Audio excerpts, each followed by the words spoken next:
আমরা এসেছি জনতা দরবারে পশ্চিমবঙ্গে যে ভোকেশনাল ডিপার্টমেন্ট ওয়েস্ট বেঙ্গলের, যেটা 10+2 এবং 8+ যে লেভেল, সেখান থেকে তো দীর্ঘ আমাদের 21 বছর কমপ্লিট হয়ে গেছে। তো সেই জায়গাটা আমরা স্থিরতা বা স্থায়িত্ব পাইনি। পূর্বতন সরকার যিনি ছিলেন, তা অনেকবার আমরা গেছি, সেখানটা আমাদের কোনো কর্ণপাত করেনি। তো আমাদের সরকার যখন এসেছে, আমরা আশাবাদী যে আমাদের সরকার জাতীয় শিক্ষানীতি চালু করে আমাদের একটা স্থায়িত্ব জায়গা নিয়ে যাবে, এটা আমরা সবাই আশাবাদী।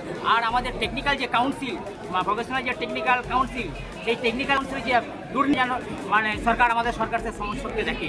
তারা কি করেছিল? তারা কোনো কিছুই করেনি তারা, মানে যেটুকু করেছে সেটুকু নিজেদের সব আগে বুঝিয়েছে। কারা?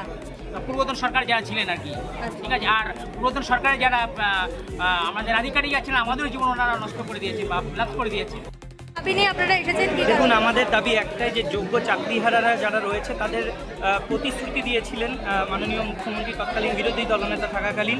আমরা চাইব সেই প্রতিশ্রুতি পূরণ হোক, যোগ্য চাকরিহারাদের সকলের চাকরি সুনিশ্চিতকরণ হোক এবং রাজ্যে যারা যোগ্য শিক্ষাকর্মীরা রয়েছেন, যারা এতদিন প্রায় 14-15 মাস ধরে বেতনহীন, তাদের অভাব অনটনে দিন চলছে, তাদের দিকেও নিশ্চয়ই রাজ্যের মুখ্যমন্ত্রী তাকাবেন এবং কিছু ভাববেন বলে আশা রাখি।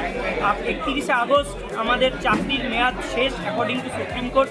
আমরা চাই না যে যোগ্য শিক্ষক শিক্ষিকাদের যেমন বেতন বন্ধ হোক, তারপরেও আর সেরকমভাবে শিক্ষাকর্মীদের জন্য কোনো ব্যবস্থা নিশ্চয়ই করা হোক, কারণ তাদের সংসার চালানো অতি কষ্টের হয়ে উঠেছে।